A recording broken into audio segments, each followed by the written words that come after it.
أهلا بيكم في قناة أصل الطبخة مع إيناس. يا رب تكونوا في أحسن حال.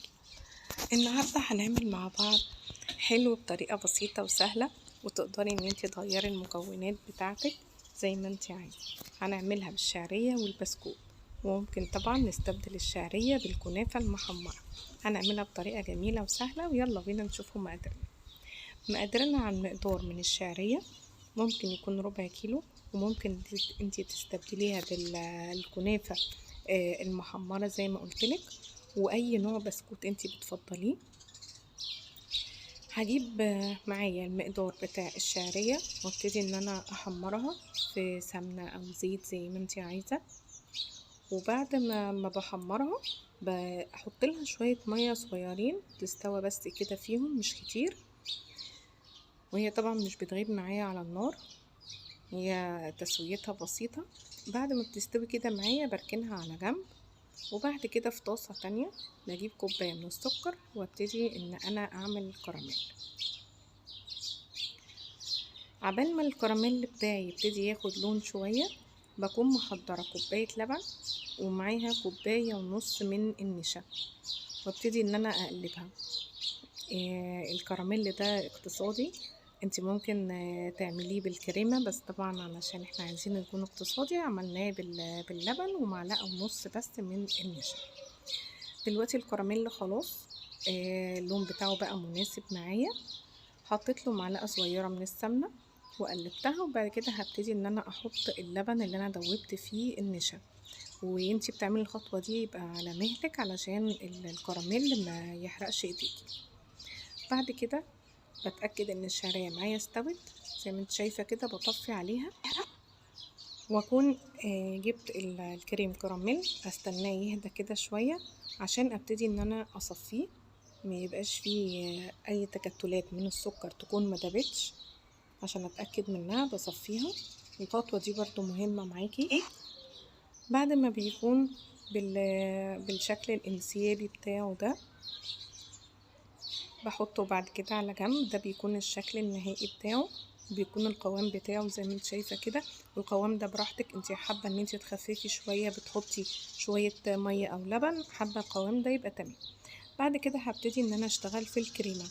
معايا كوبايه من الكريم شانتيه اللي هي بالسكر، ومعايا كوبايه ميه متلجه، وهبتدي ان انا اضربها. تقدري برضو تبدلي اللبن الميه باللبن. هضربها ويبقى القوام بتاعها كويس زي ما انت شايفه كده. هبتدي ان انا اجيب البسكوت، والبسكوت ده زي ما انا قلت، وزي ما احنا اتفقنا اي نوع بسكوت انت بتفضليه اعملي بيه. انا بالنسبه لي جبت بسكوت ساده وعملته. تقدري تعملي بالجوز هند باي طعم زي ما انت عايزه. انا كده كسرت البسكوت بتاعي، حضرت له زبيب وجوز هند، وهحط له برضو سوداني، واعمل الخلطه بتاعتي دي واحطها على البسكوت عشان تديله برضو طعم حلو، عشان البسكوت بتاعي ساده زي ما انا قلتلك. بعد كده عندي فراولة، والفراولة دلوقتي موجودة في السوق وجميلة معانا وسعرها حتى مناسب. جبت فراولة وكنت هحطها في الفريزر. هاخد جزء منها ان انا اضربه في الكبة زي ما انت شايفة كده. هعمل معجون من الفراولة. تقدري برضو تستبدلي الفراولة باي نوع فاكهة زي ما انت عايزة.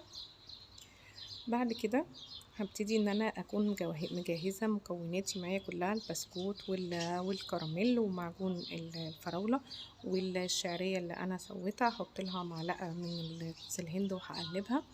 وطبعا الكريم شانتيه خلاص معايا.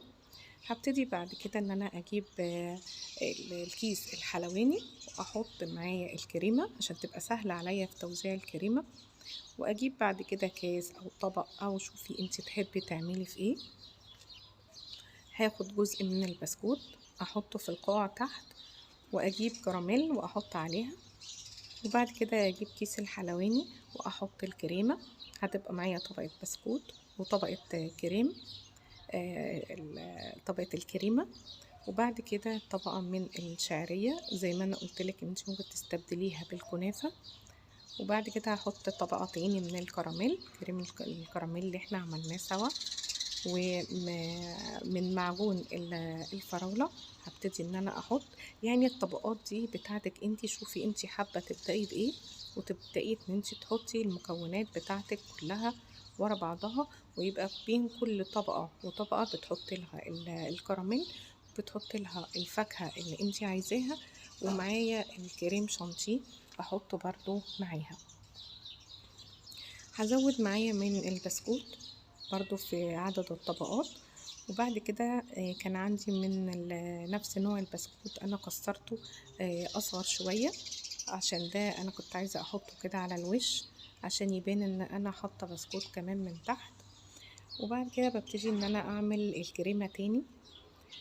ما تنسيش لو عجبك الفيديو انت بتتفرجي، ما تنسيش الاشتراك في القناة وتفعيل الجرس عشان يوصلك فيديوهاتي.